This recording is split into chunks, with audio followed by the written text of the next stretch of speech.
नमस्कार मित्रांनो, कसे आहात सगळेजण? तर हे बघा तिघी किती छान नटल्यात. आता तिघींपैकी सगळ्यात जास्त चांगलं कोण दिसतंय मला कमेंट करून नक्की सांगा. आणि आता तुम्हाला प्रश्न पडला असेल की आम्ही नक्की एवढं नटून ठटून कुठे आलोय.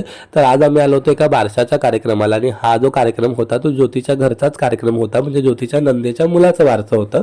आणि हा कार्यक्रम होता कोपरखेड्यातल्या गणोबा मंदिरामध्ये. तर हे जे मंदिर आहे ना ते मला लहानपणापासूनच खूप आवडतं, कारण माझ्या शाळेच्या अगदीच जवळ आहे हे मंदिर आणि खरंच खूप सुंदर आहे. गेल्या गेल्या सगळ्यात पहिले तर मी गणपतीचं दर्शन घेतलं.